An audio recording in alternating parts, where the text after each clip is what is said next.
This video sponsored by SPO Digital Marketing. இதில் மாதம் 1500 இருந்து மாதம் 21,000 வரைக்கும் சம்பாதிக்கலாம். இப்போ நாத்துக்கு பெரிய தப்பு தினம் 300 ரூபாய் சம்பாதிக்க அரிய வாய்ப்பு. இன்ஸ்டாகிராம், ஃபேஸ்புக் பயன்படுத்த தெரிந்தால் போதும் content post and content publishing மூலமா தினம் 300 ரூபாய் சம்பாதிக்கலாம். இந்த வேலை செய்ய 5 நிமிடம் போதும். Work training support, group communication support, all language customer live chat support, முக்கியமா சொந்தமா ஒரு பிசினஸ் ஸ்டார்ட் பண்ற அளவுக்கு உங்களால கற்றுக்கொள்ளவும் முடியும், சம்பாதிக்கவும் முடியும். இந்த வேலை வாய்ப்பு வழங்குவது 5 வருடத்திற்கு மேல ரன் ஆகிட்டு இருக்க நம்ம தமிழ்நாட்டு company school of business organisation private limited. மேலும் விவரங்களுக்கு டிஸ்கிரிப்ஷன்ல கொடுத்திருக்க நம்பருக்கு வாட்ஸ்அப் பண்ணுங்க.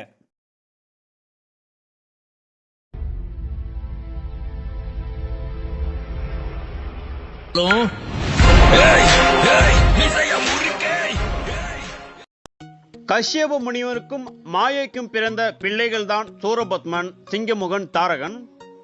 இவர்களுக்கு 1000 தலைகள், 2000 கைகள்.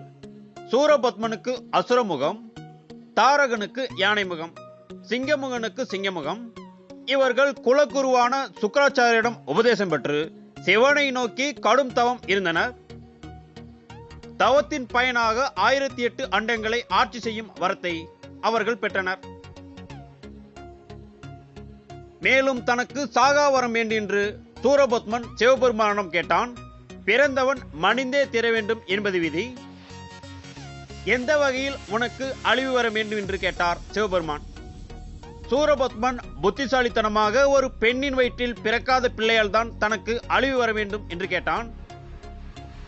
பெண்ணையன்றி வேறு யாரால் ஜீவங்களை உற்பத்தி செய்ய முடியும் என்பது அவனது கணக்கு. வரம் பெற்ற மமதையில் உலகை அச்சுறுத்த துவங்கினர் அந்த அசுரர்கள். சூரியன், சந்திரன், அக்கினி தேவன், குபேரன் முதலிய தேவர்கள் அனைவரும் அசுரர்களின் பணியாட்களாக மாறினர்.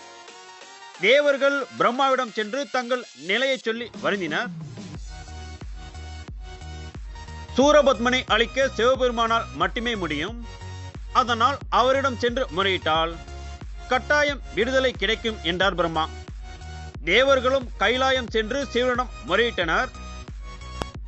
சிவபெருமானுக்கு சத்தியோஜாதம், வாமதேவம், தத்புருஷம், ஈசானம், அகோரம், அதோமுகம் ஆகிய 6 முகங்கள் உண்டு. அவற்றிலிருந்து தன்னை தாக்க வந்த மயிலையும் தேவலையும் வாகனமாகவும் கொடியாகவும் மாற்றி வெற்றி முழக்கமிட்டார் முருகப்பெருமான். இந்த நிகழ்ச்சியை நினைவு கூறும் வகையில் ஒவ்வொரு ஆண்டும் சூரசம்ஹார நிகழ்ச்சியாக பல திருத்தலங்களில் நடைபெறுகிறது.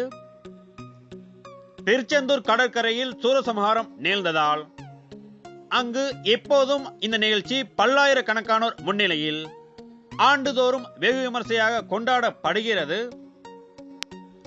நன்றி நண்பர்களே. இந்த காணொளி உங்களுக்கு பிடித்திருந்தால் லைக் பண்ணுங்க. மேலும் இது போன்ற ஆன்மீக தகவலுக்கு எங்களோட சேனலை சப்ஸ்கிரைப் செய்யுங்கள்.